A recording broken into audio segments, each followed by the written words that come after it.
Welcome to Midwest Mystery and Mayhem, episode number 3. For this video, I decided to show my face, trying different things with this channel, like I do my mental health channel, which I'll link down below. Today's story is Vigilante Justice, the story of Ken Rex McElroy.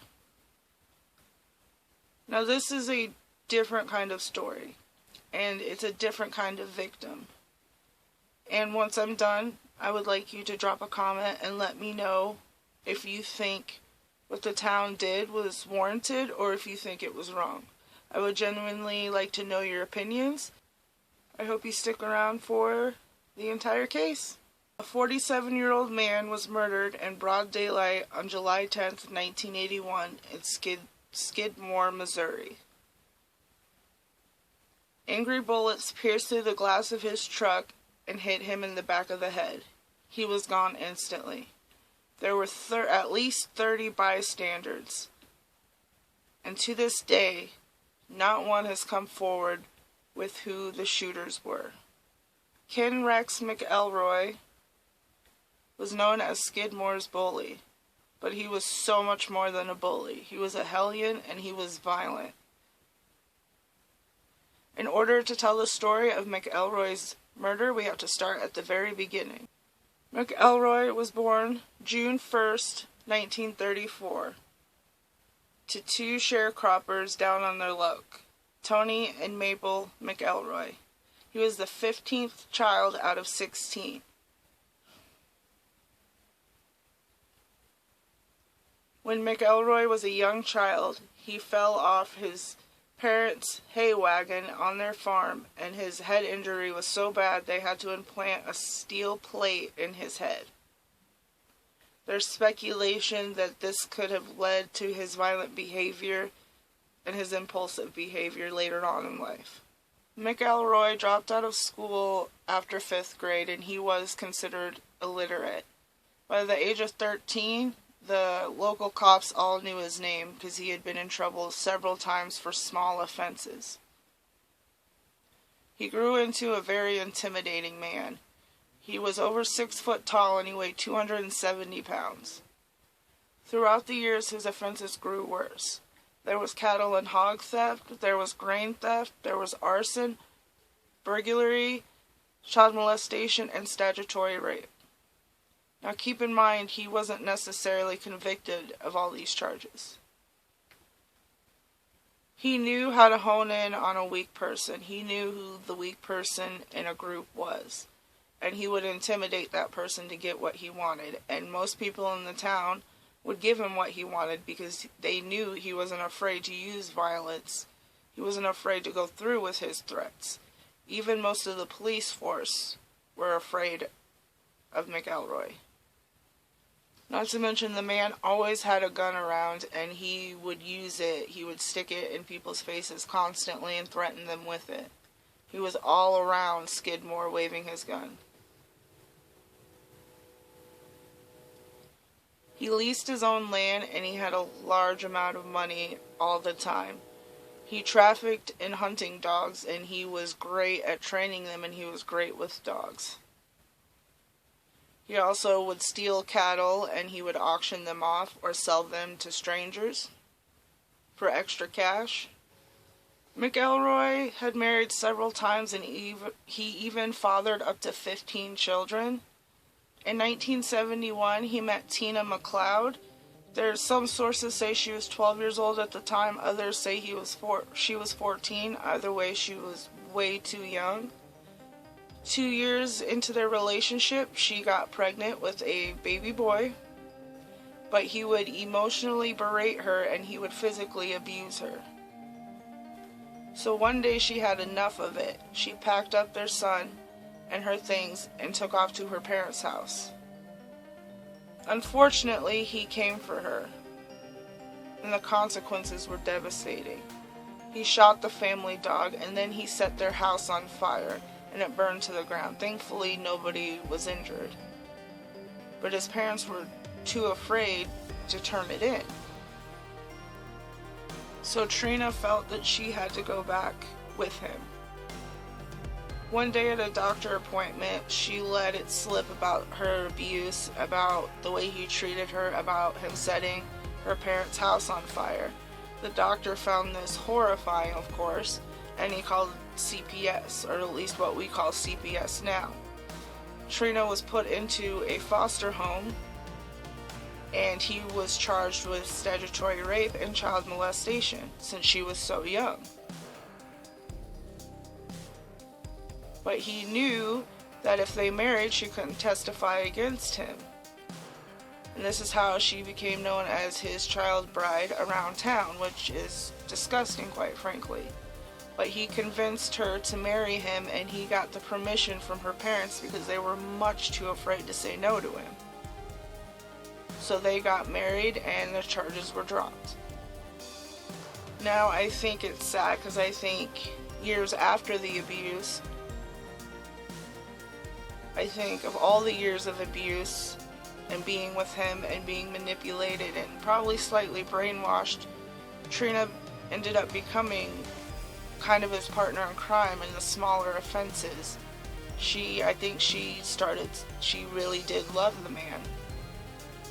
In 1976, McElroy snuck onto the property of Romain Henry. He was trying to steal some of his cattle, but Henry caught him. So he tried to shoo him out of his yard and off his property. In response, McElroy shot him and he didn't survive. When it came to the trial, he was not found guilty. This man slipped through the cracks so many times. Part of this reason is because witnesses against him would get scared. He would intimidate them so they would drop out, and that would mess up the case. He also got some fake witnesses to say that he was at home at the time of the shooting, even though everybody knew he was the one who committed it.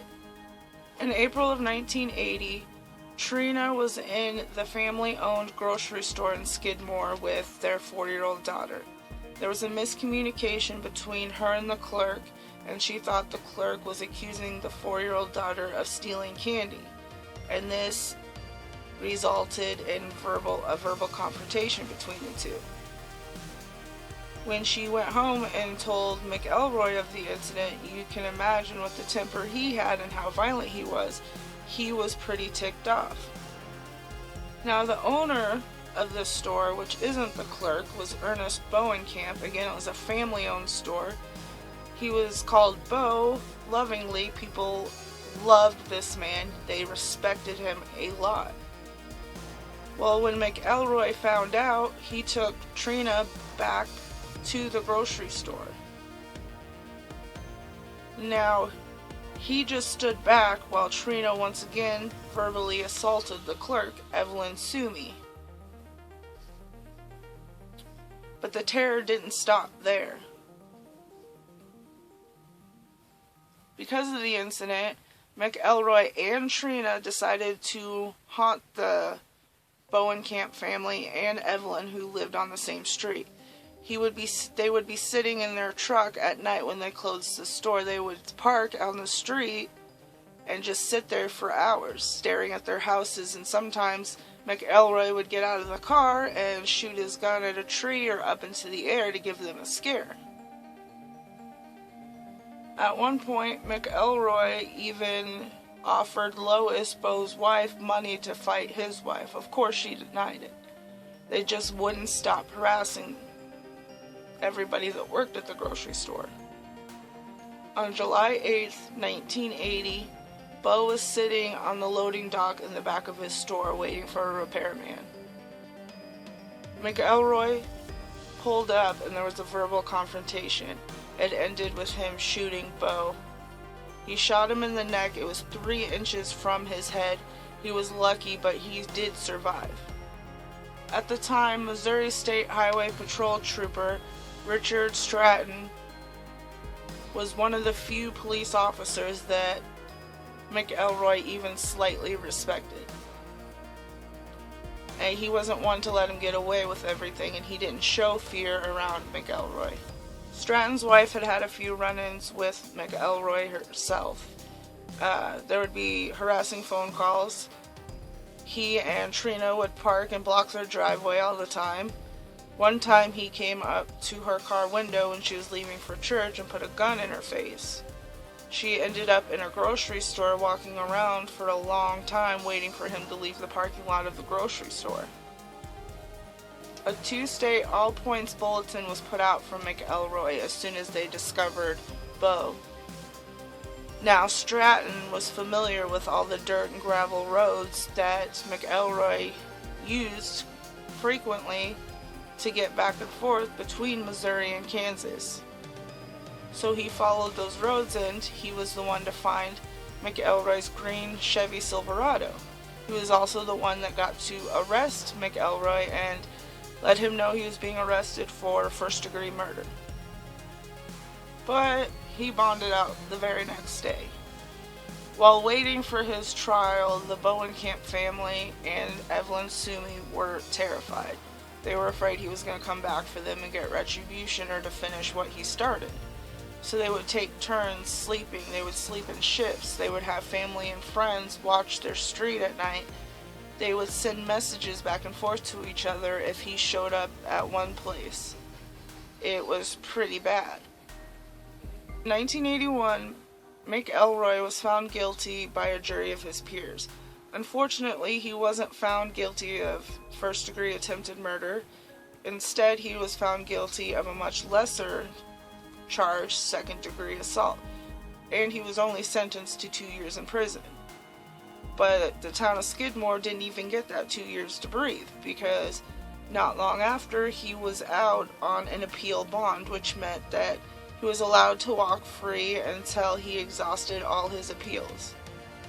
The very next day, after he was released, McElroy showed up at the local pool hall already raging drunk, waving his gun around, talking about coming back for Bo and his family.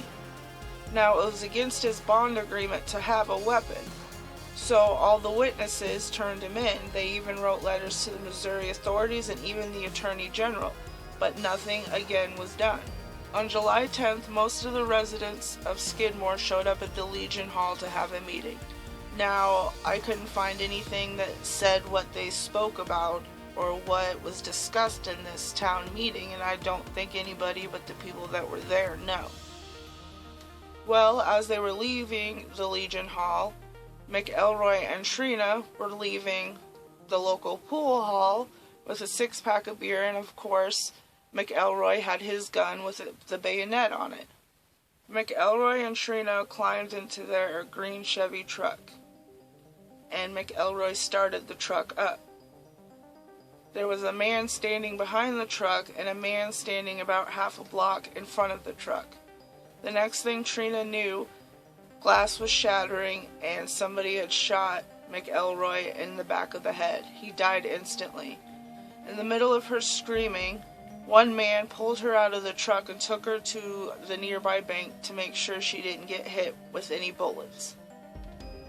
When the police showed up, McElroy was slumped face first into his steering wheel with his foot putting pressure on the gas pedal.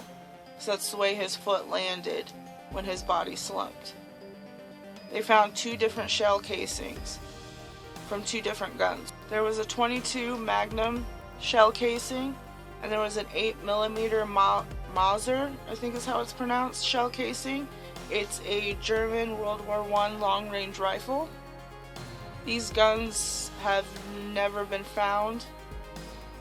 Not one citizen of Skidmore outside of Trina would say anything about who the 2 shooters were. No matter how hard law enforcement pushed, they pretended not to know.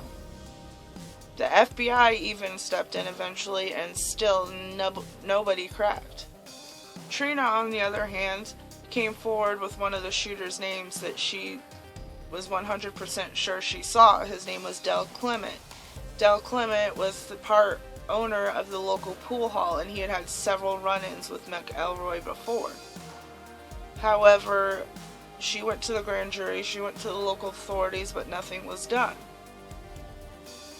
So there's been a conspiracy saying that there was a police cover-up, but the prosecutor said there was not enough evidence so nobody knows for sure what the situation is. Trina did win a $17,000 settlement civil case of wrongful death against the county sheriff, the mayor, and Del Clement. Stratton is quoted as saying in 2010, "They did what they did because we didn't do our job."